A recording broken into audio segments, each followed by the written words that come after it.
G'day, it's Rob here again. Well, I've had the eye operation and it seems to have been a success. I've got to let it heal up now for a few weeks. But I am able to do things now. So today I'm working on this little boiler again for this steam engine I'm building.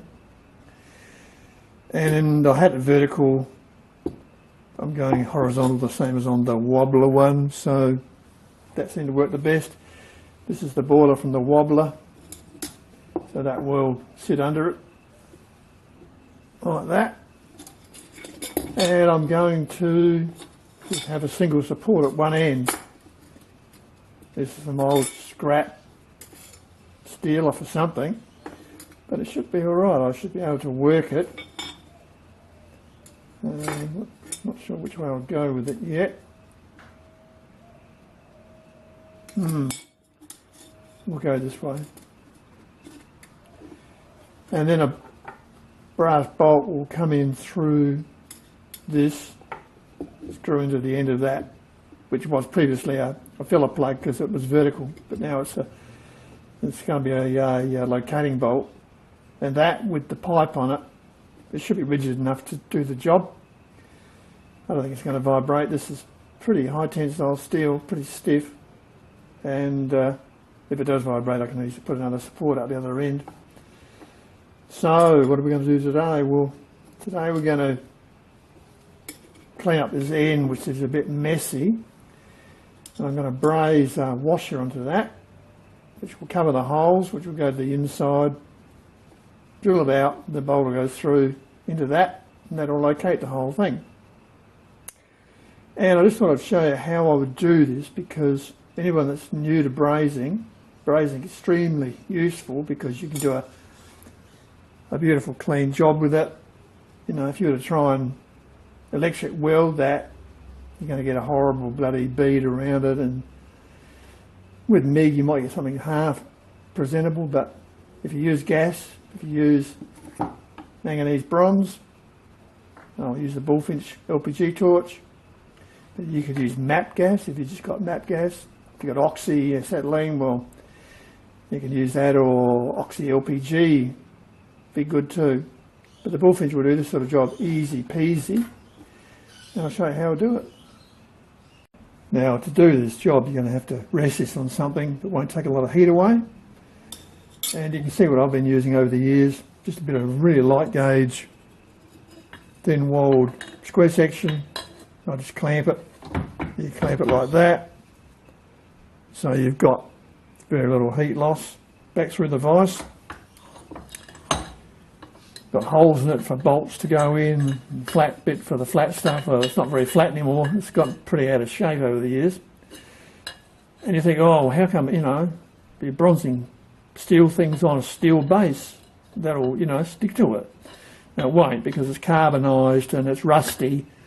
Bronze only works if you've got a nice clean surface. If you've got a dirty, rusty or powder coated surface, this is another support I use. This is a bit of powder coated steel. It won't stick to it, you know, the powder coating will just stop it. But it gives you a nice flat surface, so that's a good surface. So you can do it that way, or you can use something ceramic, a brick. So you could use a brick like that, and the brick's got the advantage that it will absorb, concentrate the heat. So we could do it on the brick. I probably will, and that way you're going to get the best result. Make sure it's a flat brick, of course. If it's going to matter, in this case it won't matter, because we're going to go one on top of the other. You're not butting up against things or, you know, anything like that. So okay, we'll get on with it. Okay, so got that in position. So it's going to go on like that.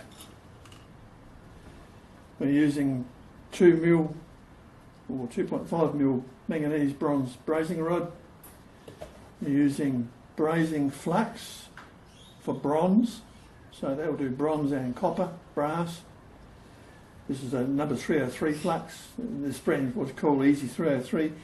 You can't buy it anymore, but you can still buy 303 fluxes. It's a pink borax-based flux. It's not just a general purpose flux. It's specifically made for manganese for bronze. I've had people get back to me and say, "Oh, Rob, I can't do this. It won't work. The flux, doesn't seem to be working. The bead just runs all over the place." So you've got the wrong flux. You've got to use this, and it's a dipping flux. It's not a wet flux. You can use a wet flux if you want to, where you would normally, set stuff up in position, flux it, and then put it in a bronzer, put some bronzer in it, cut it off, put the whole thing in a furnace, oven, and heat it up. That's how they do it commercially. Things like power steering pumps and things like that. But when you go freehand, just use a rod, uncoated. Don't use those horrible coated rods. Use a good rod. This is BOC gas rod. BOC make the best I've ever come across. I've been using them for years and years and years. The no name, no brand stuff is crap. Don't touch it. You get that from those sort of tool suppliers and power tool companies. They sell these unbranded, always coated fluxes, and they're crap. Also, when you do it with a separate flux, you can heat it up, flux the job just as much as you want, and then you can do your bronze without adding any more flux. But when you use a flux rod, it's adding flux all the time you're using it, and it's a shit of a system. Use the unfluxed and you'll get a better job out of it. Have a little probe. You think, what do you want a probe for, Rob? Well, it's a bit of fencing wire, but a fancy hand light, but only because it's getting a bit short, the end's been burning away. You use that so that when you're putting bronze on, you can move the bronze around, because when it's liquid you can massage it like soldering. It's just like soldering, higher temperature version of soldering. So we got that. Get some needle nose pliers because things are going to get hot, and that's going on that way. So what we're going to do on this one, we're going to heat this up, heat the rod, dip it in the flux, flux it, and while it's getting up to full temperature, the pink borax will flux, it'll liquefy, and you can flow it around where you want to put it. Then we're going to put some bronze on here. Then we're going to do the same thing to this, and then we've heated it up. We're going to grab it with the needle nose pliers, turn it over. So you've got both faces will now be keyed. We'll put them together. It's going to cover up the holes so you won't see it. It's going to be drilled out anyway. And then you reheat the whole thing up, maximum temperature again, and that will melt both the bronze keyed surfaces, and they'll bond together. And you'll make a nice, clean, neat job without a lot of residue, hopefully.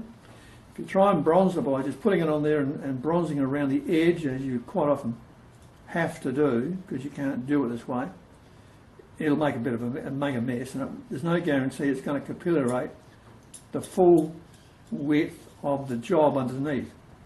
If it's done properly, bronze brazing, like soldering, should give you 100% surface bond between the surfaces.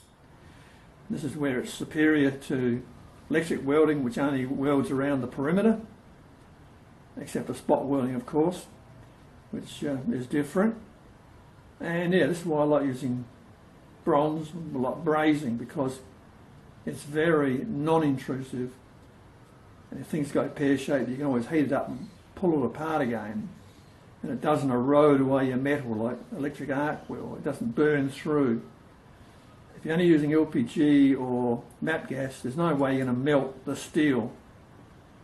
If you're using brass and using silver solder, MAP gas or LPG can melt brass if it's the wrong grade, so be careful there. But for steel work, you're quite safe. Now when you use oxy, acetylene, yes, you can burn away the metal. That will eat up metal. Oxy, LPG, not quite so bad, but you've got to watch it. But anyway, we'll do it with LPG. the famous bullfinch torch, which you would have seen before.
Now you can see how that's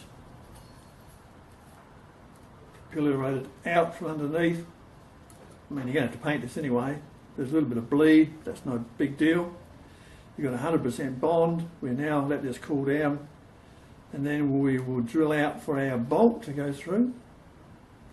Give it a coat of, buff it up on the wire buff, coat of paint, job done. And the whole thing, of course, is non-erosive. You can see the back where we're going to hide all that. So this will stiffen it up, make this piece of steel look better. And we've done a pretty neat job. I think it's, yeah, it's pretty central, not too bad, might be a tiny bit out, not bad. Good enough. And that's all there is to it.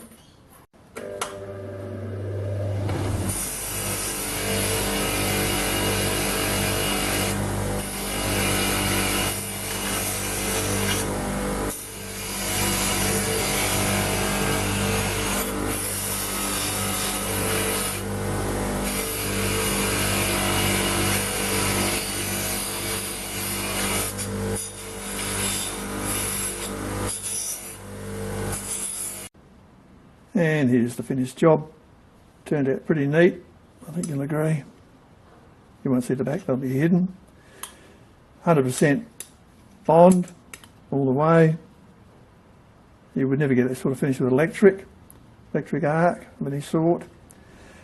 And yeah, I just did it with a little bit of manganese bronze brazing rod, a little bit of flux. You couldn't get much neater than that, I don't think. Drilled the hole. That's where the bolt goes. That will go into the end of the boiler, holds the thing up. So there you go. Now you can't do this with a standard LPG torch. Well, not the irregular LPG torch. I've got a bullfinch torch, an LPG only torch. which is the same as propane in the USA and Europe, and that will easily do that sort of work as you saw, but you'll be battling to find any other torch that will do freehand brazing like that. I don't care what brand it is. I've had people say, oh, you know, this brand will do it, and they run off and buy them, and then they all go quiet. You never hear boo out of them again because they don't. 99% of them just can't cut it, but the bullfinch can. Okay, well that's it from me for now. Looks like I'm getting back on track. And yeah, I'll try and get a few videos up. In the meantime, I'll just keep working on this little steam engine and see if I can get that that thing to go on the steam off the boiler. Okay, that's it for now. See you next time. Cheers.